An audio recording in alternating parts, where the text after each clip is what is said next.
సంచలనం సృష్టించిన కర్ణాటక ధర్మస్థల తవ్వకాలకు సంబంధించిన అప్డేట్ ఇది. షాకింగ్ నిజాలు బయటపడుతున్నాయి. 9వ స్థలంలో అస్థిపంజరం లభ్యమైందా? ఇప్పుడు దీనికి సంబంధించిన ఆసక్తికర చర్చ జరుగుతుంది. ఇప్పటి వరకు జరిగిన తవ్వకాల్లో మొట్టమొదటి ఆధారం లభించినట్టుగా తెలుస్తుంది. 4 మీటర్ల లోతులో అస్థిపంజరం దొరికినట్టుగా చెప్తున్నారు. అస్థిపంజరం లభ్యంపై సిట్ మాత్రం ఎలాంటి ప్రకటన చేయట్లేదు. మొత్తం వ్యవహారాన్నంతా కూడా చాలా గోప్యంగా జరుపుతున్నారు. మొదటి నుంచి 9వ స్థలంలో మృతదేహాలు దొరుకుతాయని సిట్ అధికారుల ముందు విజిల్ బ్లోయర్గా మారిన మాజీ పారిశుద్ధ్య కార్మికుడు నమ్మకాన్ని వెలిబుచ్చుతున్నాడు. 9వ పాయింట్ నుంచి 13వ పాయింట్ వరకు అస్థిపంజరాలు ఎముకలు లభ్యమవుతాయని విజిల్ బ్లోయర్ సిట్ అధికారులతో చెప్పినట్లు తెలుస్తోంది. సో రోడ్డు పక్కనే 9 నుంచి 13వ స్థలాలు ఉన్నాయి. ఆ స్థలాల్లోనే ఎక్కువ మృతదేహాలను పాతిపెట్టినట్లు సిట్ ముందు విజిల్ బ్లోయర్ ఒప్పుకున్నట్టుగా తెలుస్తుంది.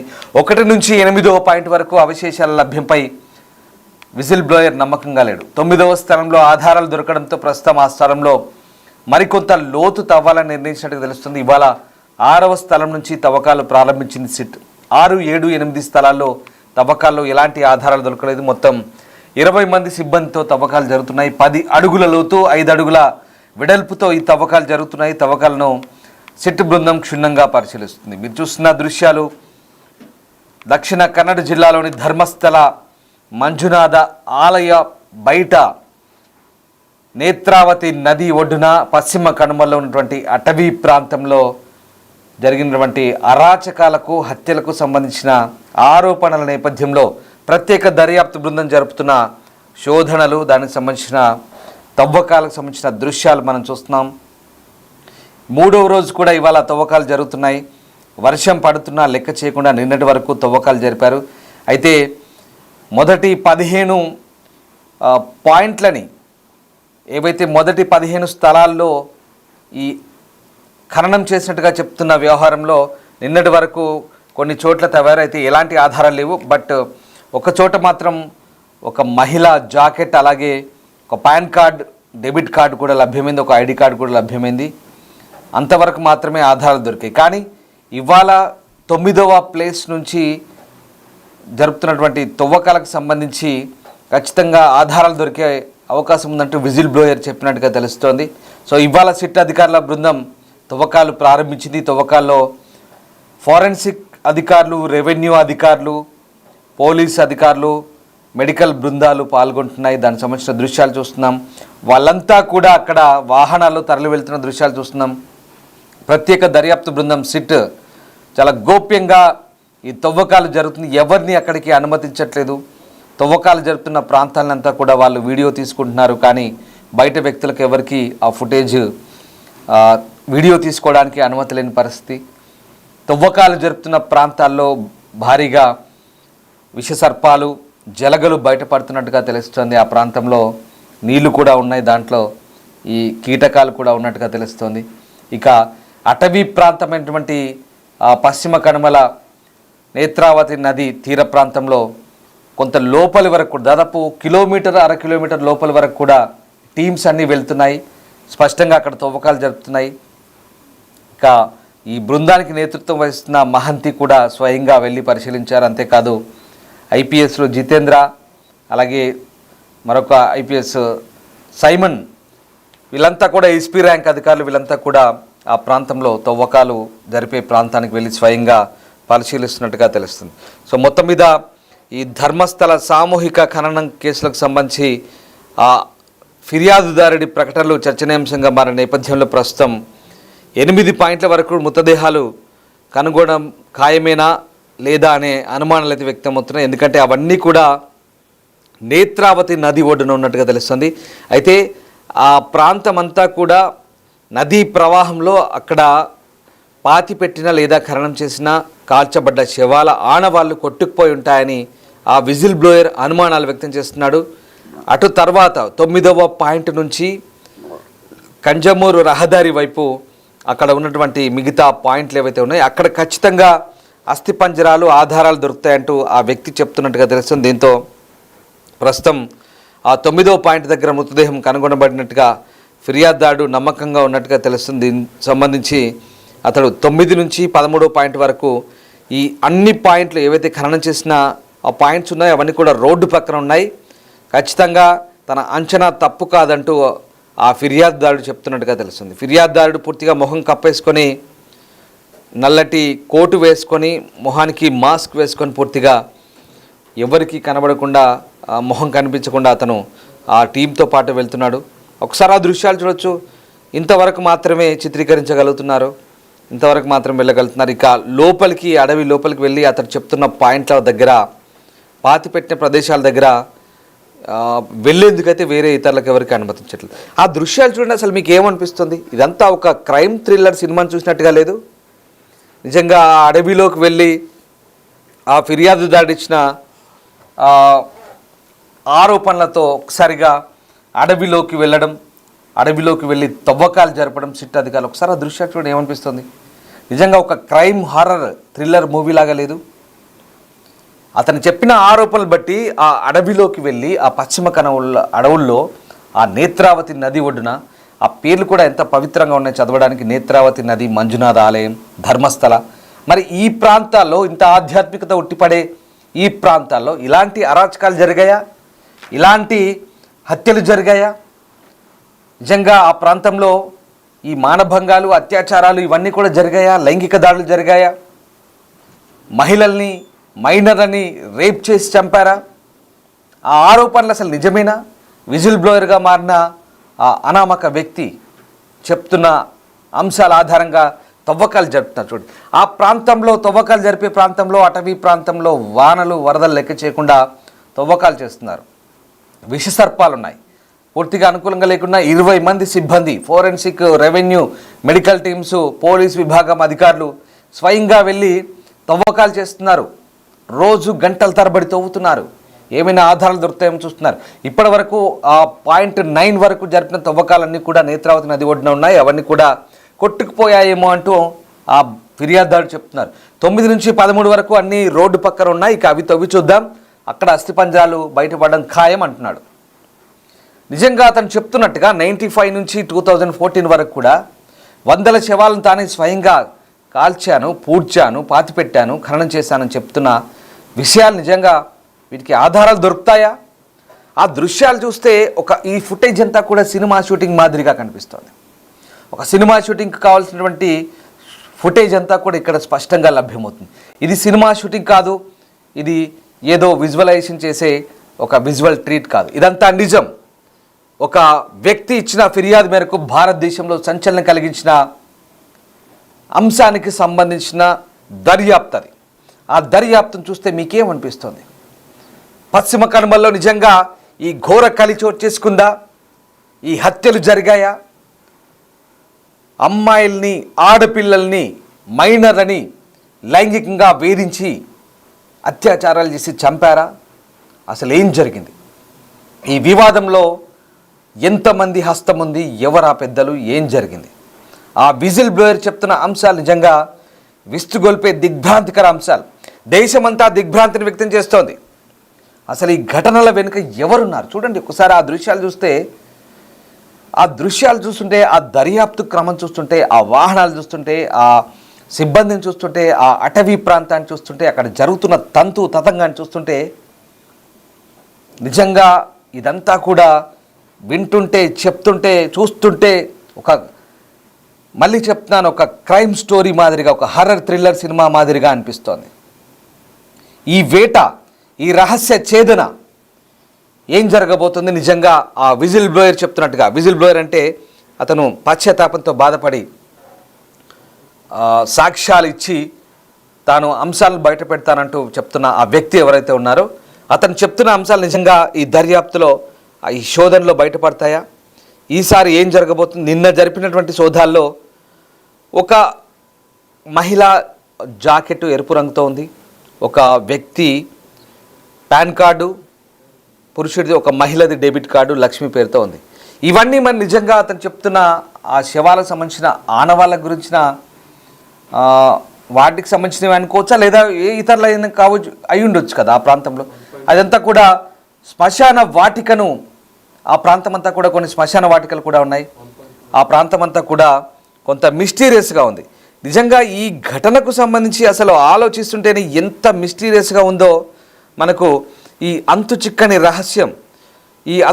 రహస్యం ఎప్పుడు బయటపడుతుంది? దీని వెనకాల ఉన్నదెవరు? అసలు నడిపించింది ఎవరు? ఈ దశాబ్దాల కాలంగా ఈ హత్యలు జరిగిందంతా నిజమేనా? అసలు ఈ మొత్తం వ్యవహారానికి సంబంధించి ప్రభుత్వం ఎంత ప్రెస్టీజియస్గా తీసుకొని దర్యాప్తు చేసిన క్రమంలో ఈ మొత్తం వ్యవహారం ఇప్పుడు కొలిక్కి వస్తుందా? ఈ దర్యాప్తు అంతా నిష్పక్షపాతంగా సాగుతుందా? అసలు ఎందుకు ఏం జరుగుతుందనే కోణంలో ఇప్పుడు పోలీసులే ఆరా తీస్తున్నారు. నిజంగా ఒకసారి ఈ ఘటనకు సంబంధించి యావత్ దేశాన్ని దిగ్భ్రాంతికరంగా మార్చిన ఈ ఘటన, ఆలోచింపజేస్తున్న ఘటన, ఈ దృశ్యాలు చూస్తే మీకు ఏమనిపిస్తుంది? ఒకసారి ఆ దృశ్యాలు చూడండి. ఆ దృశ్యాలు చూస్తే ఏమనిపిస్తుందో కామెంట్ చేయండి. దయచేసి మీ కామెంట్ కూడా, మీ అభిప్రాయాలు కూడా షేర్ చేసుకుంటే మిమ్మల్ని ఇన్వాల్వ్ చేసి ఈ అంశానికి సంబంధించి ఒక ఆసక్తికర చర్చలో భాగంగా మీ అభిప్రాయాలను కూడా చదివి వినిపించే ప్రయత్నం చేస్తాను. వాస్తవానికి ఈ ఘటనలో ఒకరు పెట్టారు ఇక్కడ 6లో దొరికాయి అని కన్నడ ఛానళ్ళు చెప్తున్నాయంటూ హారిక చెప్తున్నారు. అఫ్కోర్స్ 6లో దొరికింది అంటున్నారు, కానీ కేవలం ఒక ఎరుపు జాకెట్ మాత్రమే దొరికింది, అలాగే ఒక పాన్ కార్డ్, డెబిట్ కార్డ్ దొరికిందని చెప్తున్నారు. అలాగే ఇంకా కామెంట్ చేయాల్సిన పరిస్థితి కనబడుతుంది. ఇంకా మీ అభిప్రాయాలు ఏమైనా ఉంటే షేర్ చేసుకోండి. నిజంగా అంటే ఎందుకు అడుగుతున్నాను మిమ్మల్ని కామెంట్ చేయమనంటే, ఈ హర్రర్ స్టోరీ లాగా మాదిరిగా కనిపిస్తున్న సందర్భంలో నిజంగా ఈ విస్తుపోయే ఘటనలు, ఆ అంశాలను శోధించే క్రమంలో ఆ జరుగుతున్న తీరు, చూడండి ఒకసారి ఇన్వెస్టిగేషన్ జరుగుతున్న తీరు, ఆ వ్యక్తిని తీసుకొచ్చి అంతమంది పోలీస్ యంత్రాంగం, డాక్టర్ల బృందం, ఫోరెన్సిక్ బృందం, మనము కొన్ని సీరియల్స్ చూస్తుంటాం కదా, క్రైమ్ పెట్రోల్ అనో లేకుంటే ఇంకేదో వార్దాతనో కొన్ని హిందీ న్యూస్ ఛానల్లోనో లేదంటే హిందీ స్టోరీస్ చూస్తుంటాం, క్రైమ్ స్టోరీస్. అచ్చం అవన్నీ కూడా కల్పిత కథలు. కొన్ని నిజమైన కథలు ఉంటాయి, కొన్ని కల్పిత కథలు ఉంటాయి. కొన్ని కథలకు మసాలా అద్ది రుద్ది మనకు చూపించే ప్రయత్నం చేస్తారు. కానీ ఇక్కడ అంతకు మించి కనిపిస్తుంది. అందుకే నేను మీకు చెప్తున్నాను, కామెంట్ చేయండి. ఒకసారి మీ అభిప్రాయాలు కూడా కామెంట్ చేస్తే మీ అభిప్రాయాలను కూడా నేను షేర్ చేసుకునే ప్రయత్నం చేస్తాను. ఆ దృశ్యాలు చూస్తే అంతకు మించి అనిపిస్తుంది. ఇది ఒకటి కాదు, రెండు కాదు, ఒకరిద్దరి సమస్య కాదు. వందల మంది మహిళలను అత్యాచారాలు చేసి చంపినట్టుగా సంచలన ఆరోపణలు చేసిన ఒక వ్యక్తి ఇచ్చినటువంటి సమాచారం మేరకు జరుపుతున్నటువంటి సోదాలవి. మన భారతదేశంలో ఎప్పుడైనా ఇలాంటివి కని విని ఎరగని అంశాలు ఇవి. ఎప్పుడు చరిత్రలో, భారతదేశ చరిత్రలో ఇలాంటి అంశాలు కానీ వాటికి సంబంధించిన ఆనవాళ్ళు కానీ ఎక్కడ పోలీసు అధికారులు కూడా పరిశోధన జరపలేదు. 1-2 చోట్ల కొన్ని గుర్తు తెలియని వ్యక్తుల శవాలు లభ్యమయ్యాయి, లేదంటే హత్యలు, మానభంగాలు జరిగాయి, అత్యాచారాలు జరిగాయని విన్నాం. కానీ వందల సంఖ్యలో దశాబ్దాల కాలంగా మహిళల్ని, మైనర్ బాలికల్ని అత్యాచారం చేసి చంపిన ఘటనలు ఎప్పుడు మనం వినలేదు. కానీ ఇప్పుడు దక్షిణ కన్నడ జిల్లాలోని ఈ ప్రాంతంలో జరిగిన ఈ అమానుష్య ఘటనలకు సంబంధించిన ఆధారాలు ఆ వ్యక్తి బయట పెడతా అన్నప్పుడు జరుపుతున్న సోదాలకు సంబంధించి నేను మీకు చెప్పే ప్రయత్నం చేస్తున్నాను. వాస్తవంగా కొంతమంది కామెంట్ చేస్తున్నారు, ఇవన్నీ కూడా అసలు ఈ అతను ఆ చెప్పిన వ్యక్తి నిజమైన విజిల్ బ్లోయర్ అని కొంతమంది పెడుతున్నారు. శానిటైజర్ నిజమైనోడా, అసలు శానిటైజర్ నిజమైనోడా అంటూ రవి కామెంట్ చేస్తున్నాడు. సో ఇవన్నీ కూడా అంటే నిజమైనవా, అతను చెప్పిన అంశాలు నిజమైనవని బహుశా అయిన అర్థం అనుకుంటా. సో అంటే అతను చెప్పిన అంశాలు కూడా నిజంగా వాస్తవాలా కాదా, ఈ వ్యక్తి చెప్తున్న అంశాలన్నీ కూడా వాస్తవాలా కాదా, కట్టుకథలా, ఇవి నిజమా కాదా అనేది కూడా నిగ్గు తేలాల్సిన అవసరం కనబడుతుంది. బెల్తంగడి ప్రాంతంలో దక్షిణ కన్నడ జిల్లాలో అత్యంత పవిత్రమైనటువంటి ఈ పుణ్యక్షేత్ర పరిసరాల్లో జరిగిన ఈ హత్యాకాండ నిజమా కాదా, దీనికి సంబంధించిన నిగ్గు తేలాల్సిన అవసరం కనబడుతుంది. ప్రస్తుతం పోలీసు అధికారులు కూడా అదే పనిలో ఉన్నారు. నేత్రావతి నది పక్కనే ఉన్నటువంటి ఈ 8 పాయింట్ల వరకు కూడా ఇప్పటి వరకు ఎలాంటి దొరకలేదు. నదిలో నీటి మట్టం పెరగడం వల్ల అవన్నీ కూడా మట్టి కొట్టుకుపోయి ఆ అవశేషాలను కూడా కొట్టుకుపోయినట్టుగా భావిస్తున్నారు. అయితే ఈ 9వ పాయింట్ నుంచి ఇప్పుడు అసలైన కథ మొదలవుతుందంటూ ఆ వ్యక్తి చెప్తున్నాడు. సో ఆ రకంగా 9వ పాయింట్ తర్వాత తాను చెప్పిన అంశాలు ఖచ్చితంగా తప్పు జరిగే అవకాశం లేదు అంటూ ఆ వ్యక్తి ఇచ్చిన ఫిర్యాదుదారుడు ఇచ్చిన అంశాలతో ఇక్కడ లాయర్లు కూడా ఆ సమాచారాన్ని పంచుకున్నారు. దర్యాప్తు సంస్థలు కూడా ఆ రకంగానే శోధన చేసే అవకాశం కనిపిస్తోంది.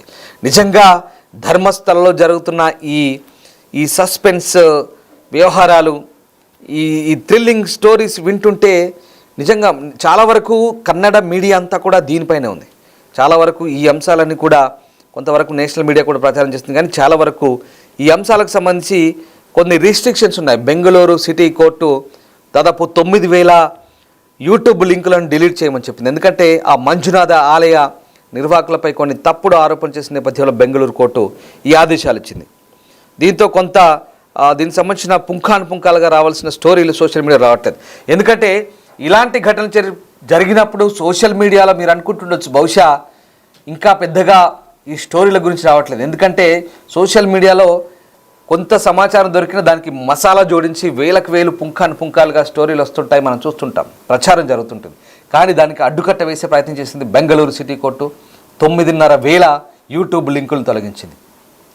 అంటే దీంట్లో కూడా కొంత గోప్యత పాటించాల్సిన అవసరం ఉంది. అంతేకాదు అంటే అక్కడ విచారణ సంబంధించి గోప్యత జరుగుతుంది, కానీ అనవసరంగా అప్రతిష్ట పాలు చేసే అంశాలు కొన్ని ఉన్నాయి కాబట్టి కోర్టు ఆ నిర్ణయం తీసుకుంది.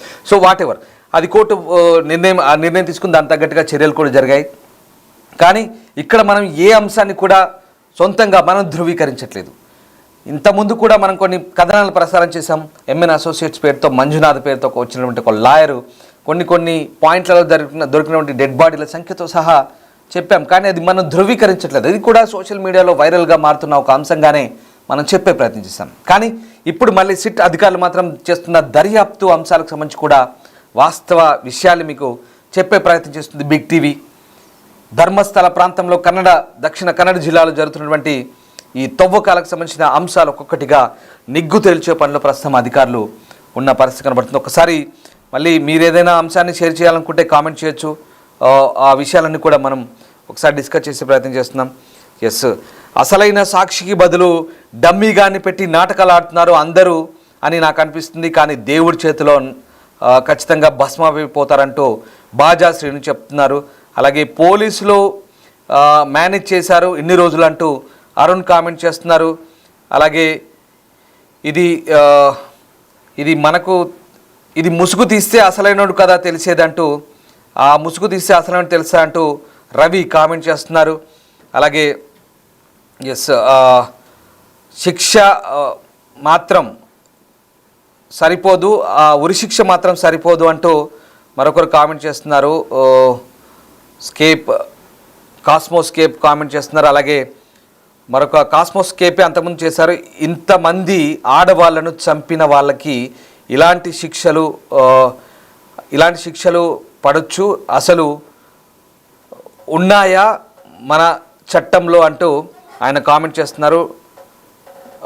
ఇతను కూడా డమ్మీ అంటున్నారు, కుమార్ చిట్టోచి డమ్మీ అంటున్నారు. సో మొత్తం మీద ఇవన్నీ కూడా డమ్మీ వ్యక్తులు, డమ్మీ ఆరోపణలు అంటూ కూడా కొంతమంది అభిప్రాయాలు వ్యక్తం చేస్తున్నారు. సో మొత్తం మీద ఈ తవ్వకాలకు సంబంధించి ఇప్పుడు అనేక అంశాలు బయటపడుతున్న సందర్భంలో నిజంగా ఇక్కడ కొన్ని ఆసక్తికరంగా మారుతున్నాయి, కొన్ని ఇంట్రెస్టింగ్గా ఉన్నాయి, కొన్ని వ్యవహారాలను అనుమానాస్పదంగా అనిపిస్తున్నాయి. వ్యూవర్స్ కూడా అదే కామెంట్ చేస్తున్నారు మనకు కొన్ని. సో వాస్తవంగా మీ కామెంట్లు కూడా నేను పంచుకునే ప్రయత్నం చేస్తాను. అలాగే ఎవరినో తీసుకొచ్చి డమ్మీ ప్లేస్లో నడిపించి చూపిస్తున్నారంటూ రవి పెడుతున్నాడు. సో అది అంటే మీరు పంచుకుంటున్న కామెంట్స్, అభిప్రాయాలు కాదు అంటే రకరకాల ఒపీనియన్స్ వస్తున్నాయి. అలాగే మీరు అంటున్నట్టుగా ఈ కామెంట్ రూపంలో మీరు చెప్తున్నట్టుగా దేశవ్యాప్తంగా కూడా ఇదే చర్చ జరుగుతుంది. ఇప్పుడు రవి చెప్తున్నారు, అలాగే కుమారి నాకు కూడా డమ్మీ అంటూ చెప్తున్నారు. సో రకరకాలుగా ఇక్కడ సో ఎస్, ఇవన్నీ కూడా దేశవ్యాప్తంగా ఇలాంటి చర్చలు జరుగుతున్నాయి. ప్రతి వ్యక్తి అభిప్రాయాన్ని ఈ రకంగానే పంచుకుంటున్నారు. పుంఖాలుగా స్టోరీలు వస్తున్నాయి. నిజంగా మేము ఈ వార్తలు ప్రజెంట్ చేసేటప్పుడు కూడా స్పష్టంగా అక్కడ ఉన్నటువంటి ఆధారాల మేరకే వివరాలు చెప్పగలుగుతున్నాం. కానీ ఏదో ఊహించుకొని కట్టుకథల్లాగా అల్లి మసాలా జోడించి చెప్పే ప్రయత్నం చేయట్లేదు. ఎందుకంటే ఈ ఆరోపణ నిజంగా సంచలనమైన ఆరోపణలు. ధర్మస్థల ప్రాంతంలో ఉన్నటువంటి ఆ విజిల్ బ్లోయర్ ఇచ్చిన ఆరోపణలు నిజంగా చాలా సంచలనం. ఇవి దిగ్భ్రాంతి గొల్పే అంశాలు. ఒకటి కాదు, రెండు కాదండి, వందల సంఖ్యలో దశాబ్దాల కాలంగా పాతిపెట్టారని చెప్తున్నాడు. ఎవరు చెప్పారు, ఎందుకు చంపారు, ఎలా పాతిపెట్టారు, అన్ని లైంగిక హత్యలు అంటున్నారు. మరి ఇన్ని రోజుల పాటు జరుగుతున్న ఈ హత్యల పరంపర గురించి ఏ ఒక్కనాడు బయటపడలేదా? ఇప్పుడు అనన్య భట్ అనే 2003లో ఒక ఎంబీబీఎస్ స్టూడెంట్ అక్కడ అనుమానాస్పద స్థితిలో మృతి చెందితే ఆమె తల్లి సుజాత భట్ ఇప్పుడు బయటకు వచ్చి ఆమె అంటుంది తన బిడ్డ కూతురు సంబంధించిన హత్య ఇంకా అనుమానాస్పదంగానే ఉంది, మళ్ళీ రీఇన్వెస్టిగేషన్ చేయాలంటుంది. సౌజన్య పరిస్థితి అంతే. ఈ సౌజన్య అనే బట్ కేసులతో మళ్ళీ ఇవన్నీ కూడా బయటకు వచ్చాయి, అన్నీ కూడా బయటికి పడుతున్న పరిస్థితి. 2014లో రాష్ట్రాన్ని విడిచి వెళ్ళిపోయిన ఆ మాజీ పారిశుద్ధ్య కార్మికుడు వచ్చి తాను పశ్చాత్తాపంతో బాధపడుతున్నాను, నేను ఇక తట్టుకోలేను, నేను చెప్తున్నానని చెప్పి పోలీసులకు కంప్లైంట్ చేసి మొన్న 24 తారీఖు నాడు కంప్లైంట్ చేసిన తర్వాత అన్నీ చెప్తాను, అన్నీ చూపిస్తాను, అన్నీ బయట పెడతాను అంటూ ఇప్పుడు ఆ వ్యక్తి చెప్పిన తర్వాత ఇది సంచలనంగా మారిన తర్వాత ప్రభుత్వం సిట్ స్పెషల్ ఇన్వెస్టిగేషన్ టీంను అపాయింట్ చేసిన తర్వాత ఇప్పుడు దర్యాప్తు కొనసాగుతున్న క్రమంలో అసలు ఏం జరుగుతుంది, ఈ దిగ్భ్రాంతికర అంశాలు నిజమేనా, ఆ నేత్రావతి నది ఒడ్డున మంజునాథ ఆలయం వెలుపల జరిగిన ఆ పరిసరాల్లో జరిగిన హత్యలన్నీ నిజమేనా, దిగ్భ్రాంతి కొలుతున్నాయి, దేశానంతటి కూడా ఆలోచింపజేస్తున్నాయి, దిగ్భ్రాంతి కొడుతున్నాయి. ఎస్, రవి కామెంట్ చేస్తున్నారు, ఈ రాజకీయ నాయకులు అంతా పెద్ద క్రైమ్ బయటికి రానియరంటూ చెప్తున్నారు. సో రైట్, రకరకాలుగా ఉంటాయంటూ ఈ ఆరోపణలు. అలాగే అలర్ట్ 360 సిట్ చీఫ్ ఎందుకు రీప్లేస్ అయ్యారు, ప్రణబ్ మహంతిని ఎందుకు ప్రభుత్వం సెంట్రల్ గవర్నమెంట్ పంపించింది. అఫ్కోర్స్ మీరు చేసిన పాయింట్ చాలా వ్యాలిడ్ పాయింట్. అలర్ట్ 360 మనకి కామెంట్ చేశారు, నిజమేది. ఇప్పుడు ప్రణబ్ మహంతిని ప్రభుత్వం మార్చబోతోంది, కేంద్ర సర్వీసులకు పంపబోతుంది. ఇక్కడే ఇలాంటి ట్విస్ట్లే ఇప్పుడు ఆసక్తి కల్పిస్తున్నాయి, అనుమానాలను రేకెత్తిస్తున్నాయి. మీరు చెప్తున్న నిజమే, సిట్ చీఫ్ ప్రణబ్ మహంతికి సంబంధించి ఒక అప్డేట్ కూడా అందుతోంది. ధర్మస్థల విచారణ సంబంధించినటువంటి ఈ అధికారికి సంబంధించి సీఎం రియాక్ట్ అయినట్టుగా తెలుస్తోంది. సో ఆ విషయంలో ఇప్పుడు ఆ బృందాన్ని, ఆ అధిపతిని, ఇప్పుడు ప్రణబ్ మహంతిని మార్పు గురించి చర్చలు ప్రారంభమయ్యాయి. ముఖ్యమంత్రి కూడా స్పందించినట్టుగా తెలుస్తోంది. సో ఇవన్నీ కూడా పుకార్లా నిజమా, మరి దీని గురించి ముఖ్యమంత్రి ఏం చెప్తున్నారు? ప్రణబ్ మహంతి మార్పు సంబంధించి ముఖ్యమంత్రి సిద్ధరామయ్య బెంగళూరులో స్పందించారు. ఆయన కేంద్రానికి వెళ్తే సిట్ చీఫ్ను మారుస్తామంటూ అన్నట్టుగా చెప్తున్నారు.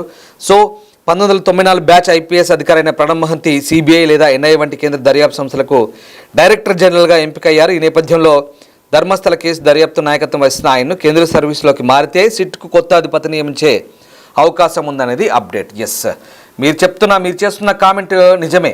ఎందుకంటే ఈ దర్యాప్తు అధికారులను మార్చడంలో రాజకీయ నాయకుల ప్రమేయం ఉందనేది ఖచ్చితంగా రవి కూడా అదే అభిప్రాయాన్ని వ్యక్తం చేస్తున్నారు. ఎస్, కరెక్ట్ రవి అంటూ కరుణాకర్ కూడా పెడుతున్నారు. ఎందుకంటే ఈ అంశంలో ఖచ్చితంగా ఇప్పుడు ఆ దర్యాప్తు అధికారిని మార్చాల్సిన అవసరం ఎందుకు వచ్చింది అన్నప్పుడు, ఇక్కడ పాయింట్ రేజ్ అయినప్పుడు ఆయనకు సిబిఐకో లేదా ఎన్ఐకో బదిలీ చేశారు, ఉన్నత స్థాయిలోకి వెళ్తున్నాడు కాబట్టి అతన్ని మార్చుతున్నారంటూ అభిప్రాయాలు వ్యక్తమవుతున్నాయి. సరే, యాదృచ్ఛికంగా ఈ ఘటన జరగవచ్చు కానీ ఇక్కడ ఏం డౌట్లు వస్తున్నాయంటే కరెక్ట్ దర్యాప్తు జరుగుతున్న సందర్భంలోనే ఇది నిజంగా ఒక సినిమాటిక్గా ఉంది, సినిమా స్టోరీ మాదిరిగానే ఉంది.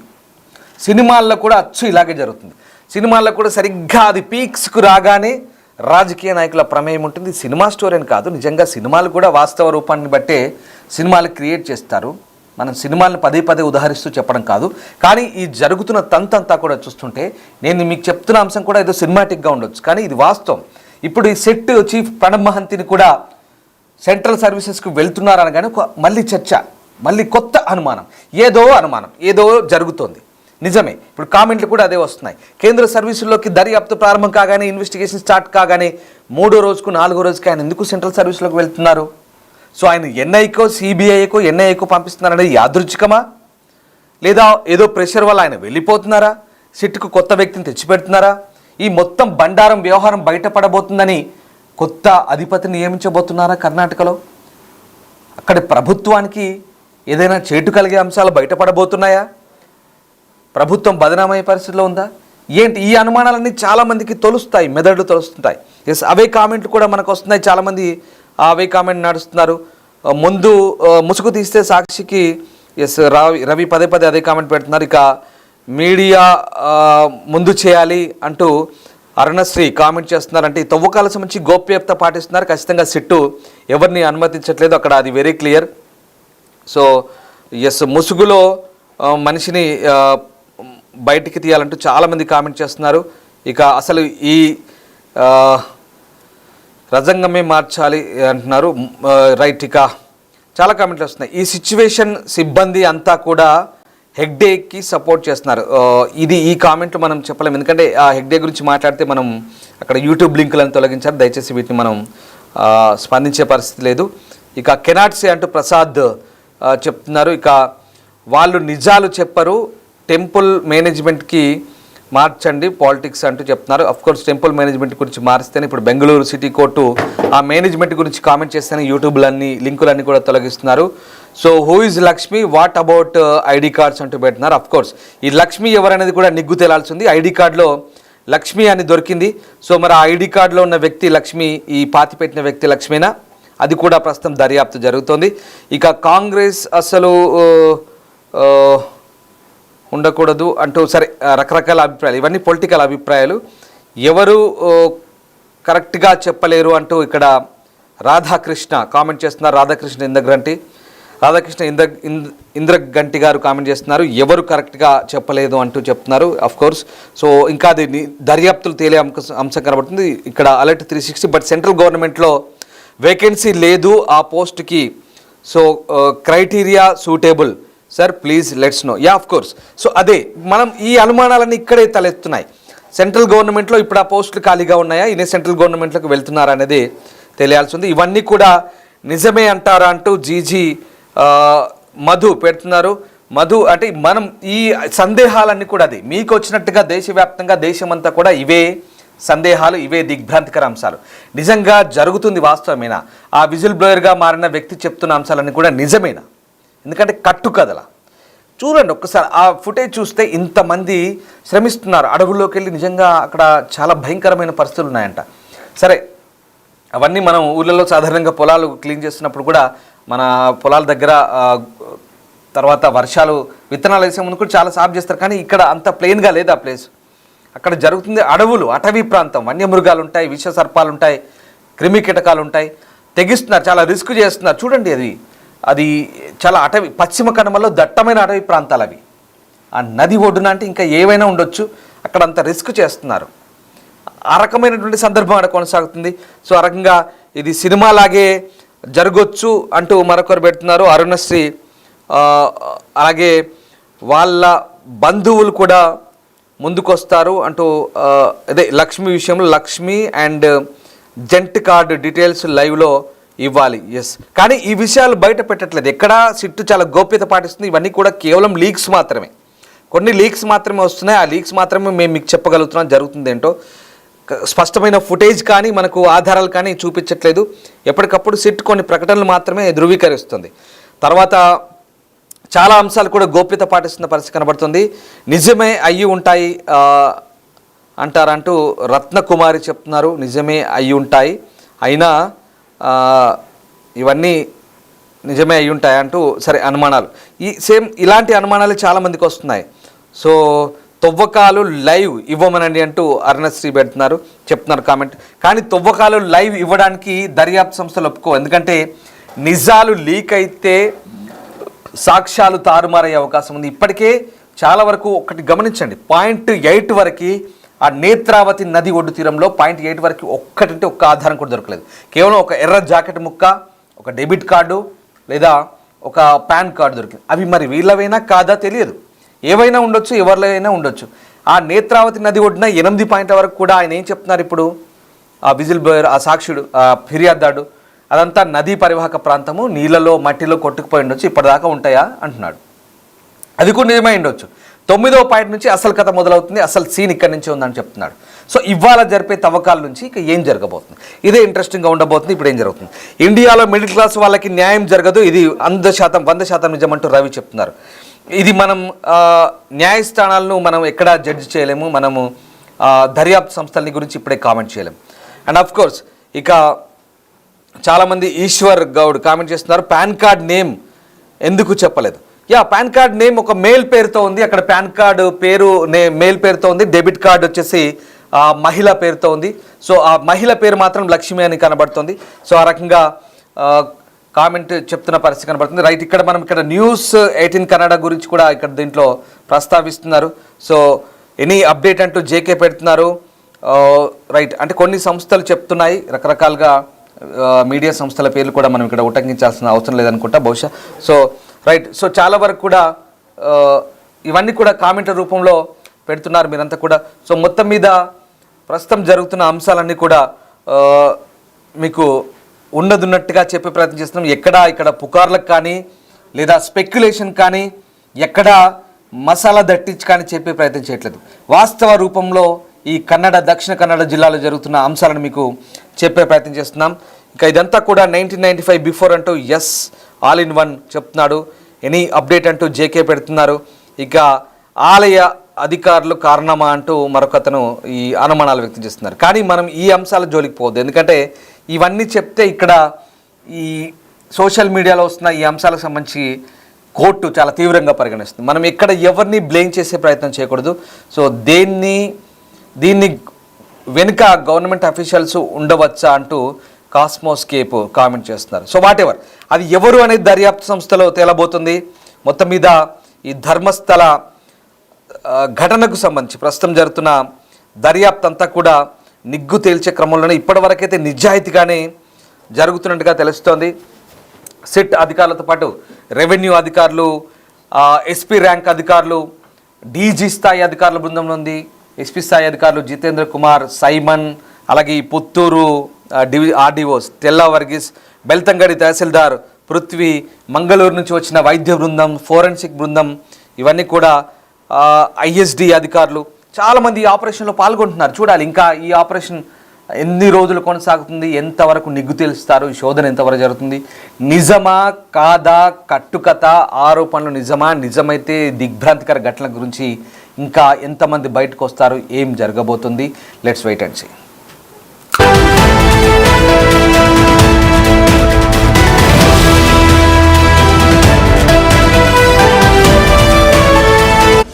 The Big Folk Night 2025 celebrating the soul of Telangana. August 23 సాయంత్రం 6 గంటల నుండి ఎల్బీ స్టేడియంలో. టికెట్స్ బుకింగ్ కోసం ఎంట్రీ వాలా యాప్ను డౌన్లోడ్ చేసుకోండి.